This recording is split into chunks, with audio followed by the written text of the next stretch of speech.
मंच पर उपस्थित भारतीय जनता पार्टी के पूर्व अध्यक्ष, हमारे ज्येष्ठ नेता आदरणीय वेंकैया जी, मेरे सहयोगी ऑल इंडिया के जनरल सेक्रेटरी आदरणीय अनंत कुमार जी, आदरणीय रामलाल जी, विजय कुमार जी, नवजोत सिद्धू जी, चौरासिया जी, वाणी त्रिपाठी जी, मंच पर उपस्थित दिल्ली के अध्यक्ष माननीय विजेंद्र जी और उपस्थित सभी दिल्ली प्रदेश के सभी प्रमुख नेतागण और उपस्थित कार्यकर्ता भाई और बहनों, हमारे राजनीतिक जीवन में भारतीय जनसंघ से लेकर भारतीय जनता पार्टी तक जिस नेता ने हमको राजनीतिक जीवन का दृष्टिकोण दिया है और राजनीति का मार्ग जिन्होंने हमको दिखाया है, ऐसे अगर भारतीय जनता पार्टी, भारतीय जनसंघ के इतिहास के पथदर्शक अगर कोई है तो मैं गौरव के साथ कहता हूं कि वह अटल बिहारी वाजपेयी है। एक देशभक्त नेतृत्व के रूप में उन्होंने अपना संपूर्ण जीवन देश के लिए समर्पित किया था। अपने जीवन में इस देश को, इस देश के भविष्य को बनाने के लिए अपने जीवन का कर्तृत्व, नेतृत्व और वक्तृत्व उन्होंने न्यौछावर कर दिया था। उनके जीवन काल में जब जब राजनीति के क्रियाशील रूप में वो काम कर रहे थे, उसमें उन्होंने जिस प्रकार के आदर्श प्रस्थापित किए हैं, उसके कारण आज भी पूरा देश उनको मानता है कि वह ऐसे एक स्टेट्समैन है कि केवल अंतर्राष्ट्रीय भारतीय स्तर पर ही नहीं तो अंतर्राष्ट्रीय स्तर पर भी उनके व्यक्तित्व का लोहा माना जाता है। इतना प्रभाव उन्होंने पूरे दुनिया में अपने व्यक्तित्व से निर्माण किया है। आज हम सुशासन दिन मना रहे हैं। सुशासन का अर्थ यही होता है, सुशासन। विजय कुमार जी मुझे कह रहे थे कि सुशासन के विरोध में अगर कोई शब्द है उसका नाम है कुशासन। आज का शासन देखकर हम उसको सुशासन नहीं कह सकते। अटल बिहारी वाजपेयी की एक एक बात को आप याद करिए। जब छोटे राज्यों के निर्माण करने का संकल्प अटल बिहारी वाजपेयी जी ने किया तो उत्तर प्रदेश से उत्तराखंड, बिहार से झारखंड और मध्य प्रदेश से छत्तीसगढ़, ये तीनों राज्यों का यशस्वी निर्माण करके अगर किसने दिखाया तो अटल बिहारी वाजपेयी ने दिखाया। कोई कहीं आंदोलन नहीं हुआ, कोई तकलीफ नहीं हुई। और आज एक तेलंगाना राज्य निर्माण करते समय किस प्रकार के झगड़े लगे गए हैं और किस प्रकार की स्थिति पैदा हुई है, इसका अनुभव हम कर रहे हैं। आज महंगाई आसमान पर जाकर पहुंची है। आप एनडीए के शासन कार्यकाल के उन रेट को याद करिए, क्या परिस्थिति थी। आज देश में हमने इन्फ्लेशन के रिकॉर्ड तोड़ दिए। 2-4 दिन हुए फूड इन्फ्लेशन का रेट कम आया है, पर आज इसके पहले क्या हालत थी देश में, किस प्रकार का महंगाई का सामना आम आदमी कर रहा है, ये आप सब अनुभव कर रहे हैं। अटल जी के शासन कार्यकाल में एसेंशियल कमोडिटीज हो, हमारे खाद हो, हमारे किसी प्रकार की जो चीजें आम गरीब आदमी को लगती उसकी कीमतें हो, वो स्थिर थी। रुपया डॉलर के तुलना में मजबूत था। कभी याद है कि एनडीए में अटल जी के शासन कार्यकाल में डॉलर के तुलना में रुपए का मूल्य कभी कम हुआ? आपको कभी मालूम है? कभी नहीं हुआ।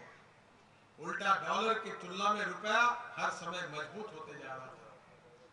अटल जी के समय फॉरेन एक्सचेंज के लिए जितना रिजर्व था, जो एक रिकॉर्ड था, आज हमारी स्थिति ऐसी हो गई है कि हमारे एक्सपोर्ट कम हो रहे हैं और इंपोर्ट बढ़ रहे हैं और फॉरेन एक्सचेंज का रिजर्व हमारा कम होते जा रहा है। एफडीआई के बारे में अटल जी के समय निर्णय किए गए। इंफ्रास्ट्रक्चर, पावर, अनेक क्षेत्रों में बड़े प्रमाण पर एफडीआई आया।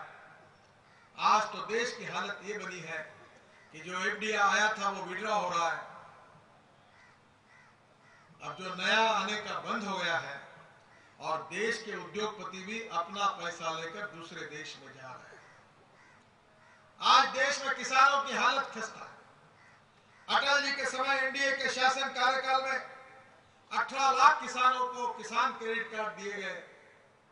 किसानों की भलाई की बात हुई, किसानों की आत्महत्या रोकने की कोशिश हुई और किसानों की उपज को सही दाम में सही भाव मिले। और मुझे इस बात का गौरव है कि अटल बिहारी वाजपेयी हिंदुस्तान के इतिहास के पहले प्रधानमंत्री हैं कि जिन्होंने गांवों के बारे में सोचा। और उस समय सुंदरलाल पटवा जी ग्रामीण विकास मंत्री थे। तब अटल जी ने मुझे बुलाया और मुझे कहा कि हिंदुस्तान का हर गांव मजबूत रोड से जोड़ने की योजना बननी चाहिए और उस योजना को आप तैयार करें। और मैं बहुत नसीबवान हूं कि अटल जी के मार्गदर्शन में मुझे प्रधानमंत्री ग्राम सड़क योजना 60,000 करोड़ की योजना बनाने का सौभाग्य मिला। और आज देश के इतिहास में अटल बिहारी वाजपेयी ये पहले प्रधानमंत्री है कि जिनके नेतृत्व के कार्यकाल में 38,000 करोड़ रुपए खर्चा करके कम से कम 1,76,000 गांवों को मजबूत रोड से जोड़ने का काम अटल बिहारी वाजपेयी ने किया। पावर जनरेशन के क्षेत्र में बड़े बड़े प्रकल्प खड़े किए। हिंदुस्तान के विकास के लिए उद्योग और खेती के लिए बिजली आवश्यक है। जनरेशन के लिए नई पॉलिसी बनाई गई। अभी वेंकैया जी ने बताया कि टीवी पे कितने प्रकार से रिवॉल्यूशन हुआ। पहले ब्लैक एंड व्हाइट में केवल दूरदर्शन दिखता था, अब 500 से ज्यादा टीवी चैनल अलग अलग प्रकार की नॉलेज को लोगों तक पहुंचाने का काम कर रही है। टेलीफोन के क्षेत्र में रिवॉल्यूशन हुआ। एक समय मुंबई से अगर दिल्ली टेलीफोन कॉल करना है तो 70 रुपए लगते थे। अटल बिहारी वाजपेयी जी ने ऐसी नीति बनाई कि अब 50 पैसे में बात हो सकती है। आज छोटे छोटे आदमी के पास टेलीफोन पहुंचा है। Communication, infrastructure, power, agriculture, industry, गांव, गरीब, मजदूर, किसान, किसी भी क्षेत्र में अटल जी ने एक विकास की नई दिशा इस देश को दी। देश की आर्थिक स्थिति को मजबूत बनाया। और सबसे महत्वपूर्ण बात अगर कोई है तो अटल जी के कार्यकाल में, एनडीए के शासन कार्यकाल में कोई घोटाले नहीं हुए, कोई भ्रष्टाचार नहीं हुआ। अटल जी ने भ्रष्टाचार मुक्त साफ सुथरा शासन इस देश को बहाल किया और जिनके नेतृत्व में देश में विकास भी हुआ, पर कोई भ्रष्टाचार का स्कैंडल कुछ हो नहीं सका, कोई आरोप नहीं लगा सका। अटल जी ने विदेश मंत्री के नाते जनता पार्टी के शासन कार्यकाल में बहुत अच्छा काम किया। अपने छोटे छोटे देश हमारे बाजू में, चाइना हो, पाकिस्तान हो, नेपाल हो, छोटे छोटे राष्ट्रों के साथ उन्होंने अच्छे संबंध जोड़े हैं। आज हमारे देश की हालत ऐसी है कि भूटान को छोड़कर बाकी छोटे राष्ट्रों के बारे में हमारे संबंध कैसे है, ये हमारे देश के लिए संशोधन और चिंतन का विषय बना हुआ है। हर चीज में, हर नीति में, हर निर्णय में हम अटल बिहारी वाजपेयी जी को और उनके शासन को याद करते हैं। और अटल जी से ही प्रेरणा लेकर सुशासन, ये हमारी एक कमिटमेंट बनी है। अटल बिहारी वाजपेयी जी ने जो विचार हमको दिए, उन 3 बातों के ऊपर आग्रह करके हम चल रहे हैं। पहली बात, अटल बिहारी वाजपेयी प्रखर राष्ट्रभक्त थे और राष्ट्रवाद हमारी प्रेरणा है। सुशासन और विकास, गुड गवर्नेंस एंड डेवलपमेंट हमारा मिशन है। और दीनदयाल उपाध्याय जी ने दिया हुआ सोशो इकोनॉमिक थिंकिंग, अंत्योदय हमारे सबका आखिरी उद्देश्य है।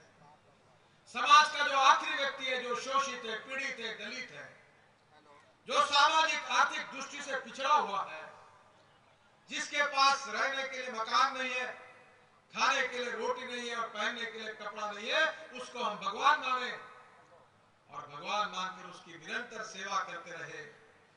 और जिस दिन उस व्यक्ति को रोटी, कपड़ा और मकान मिलेगा, उसी दिन हमारा सपना पूरा होगा। ये हमारा सामाजिक आर्थिक चिंतन पंडित दीनदयाल उपाध्याय जी ने हमको दिया। इन तीनों विचारों पर हम आगे जा रहे हैं और इसलिए जो हमारे शासन है वो भी अटल जी के सुशासन से प्रेरणा लेकर अच्छा काम कर रहे हैं। गुजरात ने अपनी एक मिसाइल पेश की। आज गुजरात में एग्रीकल्चर ग्रोथ रेट 14%। गुजरात में नर्मदा का पानी 8 नदियों को जोड़कर ड्रीप खुशहाली में जी रहा है। गुजरात के गांव में रोड का इंफ्रास्ट्रक्चर खड़ा हुआ है और इंडस्ट्रियल डेवलपमेंट में इतने बड़े बड़े प्रमाण पर उद्योग आए हैं कि गुजरात आज देश में प्रथम नंबर पर पहुंचा।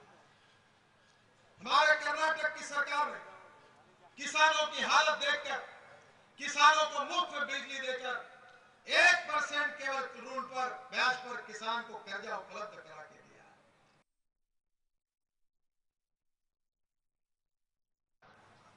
इन्वायरमेंट के सेक्टर में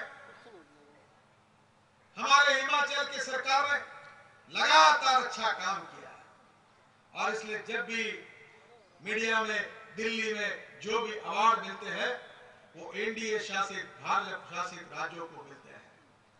जो बिहार पिछड़ा हुआ था, जो कभी सुधर नहीं सकता ऐसा लोग कहते थे, उसी बिहार में हमारे एनडीए के शासन ने, नीतीश जी और सुशील मोदी जी के नेतृत्व में हमारे शासन ने 11% जीडीपी ग्रोथ रेट मिला और इसमें विकास करके दिखाकर एक अच्छा उदाहरण प्रस्तुत किया है। अटल जी की प्रेरणा से हम देश के भविष्य को बदलना चाहते हैं। मध्य प्रदेश में हमारी सरकार ने महिलाओं के लिए, लड़कियों के लिए लक्ष्मी लाडली योजना से इतना सुंदर काम किया है कि देश में पहली बार महिलाओं का जो जन्म दर था, जो देश में पीछे जा रहा था, मध्य प्रदेश ने उसने एवरेज से बढ़ाकर देश में आगे ले जाकर दिखाकर लाडली लक्ष्मी योजना को यशस्वी करके दिखाया। बहनों और भाइयों, ये तो शुरुआत है। अटल जी की सुशासन को हम स्वीकारते हैं हमारे जीवन निष्ठा के रूप में। हम हिंदुस्तान के भविष्य को बदलना चाहते हैं। अटल जी ने बताई हुई नीतियों के आधार पर, अटल जी ने दिखाए हुए प्रशासन की नीतियों के आधार पर, उन्होंने किए हुए निर्णय, उन्होंने की हुई नीतियां, उन्होंने दिए हुए कार्यक्रम, उसी के आधार पर हम देश के भविष्य को बदलना चाहते हैं। किसानों की आत्महत्या रोकना चाहते हैं, बेरोजगारों को रोजगार देना चाहते हैं, भय, भूख, आतंक और भ्रष्टाचार से मुक्त हिंदुस्तान बनाना ये अटल जी का सपना था, उसको हम पूरा करना चाहते हैं।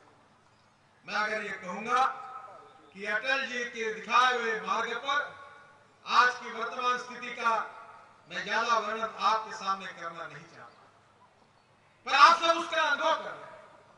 पर मैं विश्वास के साथ आप सबको ये बता देना चाहता हूं कि इस देश की तकदीर को, इस देश के भविष्य को और सही अर्थ में सुशासन लाकर गांव, गरीब, मजदूर, किसान सबका समाधान करने की ताकत अगर कोई विचार में है, कोई नीति में है, तो अटल बिहारी वाजपेयी ने दिखाए हुए मार्ग में है और उसी मार्ग पर चलकर हम हिंदुस्तान का भविष्य बदल कर दिखाएंगे। यही बात हम हिंदुस्तान की जनता को कहना चाहते हैं। मेरा विश्वास है कि हम सब लोग पूरी ताकत के साथ, पूरी शक्ति के साथ हम देश के भविष्य को बदलने का संकल्प हमने किया है। केवल राज नहीं, समाज बदलना यही हमारा मिशन है और राजनीति के माध्यम से हमारे देश की आज जो समस्या, उस समस्याओं पर मात करके हम हिंदुस्तान को दुनिया की एक सुखी, समृद्ध, संपन्न और शक्तिशाली ऐसी विरासत बनाना चाहते हैं। पूरे दुनिया में नंबर 1 पर पहुंचाना चाहते हैं। अटल बिहारी वाजपेयी प्रखर राष्ट्रभक्त है। चाहे चाइना की बात हो, चाहे पाकिस्तान की बात हो, चाहे आतंकवाद से लड़ने की बात हो, अटल बिहारी वाजपेयी जी ने हर समय आतंकवाद के खिलाफ एक जो विचार दिया है, जो ताकत दी है कि हम लोग सभी को साथ लेकर चलना चाहते हैं। सभी से प्रेम, सभी देशों से हमारे प्रेम के संबंध प्रस्तावित करना चाहते हैं। पर कल अगर कोई टेढ़ी नजर से हमारे तरफ देखेगा तो उसके आंख निकालना भी हम जानते हैं। ये भी उन्होंने अपने कुटी से देखा। पोखरण में जब उन्होंने अणुबम की ट्रायल करके देश, पूरे दुनिया को दिखाया कि विज्ञान और तंत्र विज्ञान के आधार पर हम इस देश को आगे लेकर जाएंगे, जय विज्ञान और जय किसान, ये नारा देकर उन्होंने देश के विकास की एक नई दिशा दी और इसलिए उन्हीं के मार्ग पर हम सबको आगे जाना है और उसी बात का हमारे सबके हृदय में, दिल में यही भावना है और बार बार उस बात को पक्की और मजबूत करने के लिए आज का दिन हमने सुशासन दिन के रूप में मना है।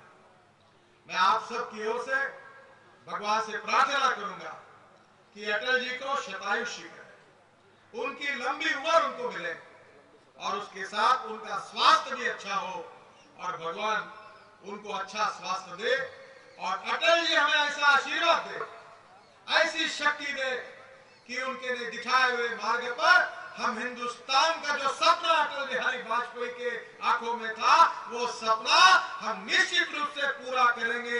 इस प्रकार की ताकत और शक्ति हम सबको दे, यही ईश्वर चरणों में और अटल जी के चरणों में प्रार्थना करते हुए मैं अपना भाषण समाप्त करता हूँ। धन्यवाद।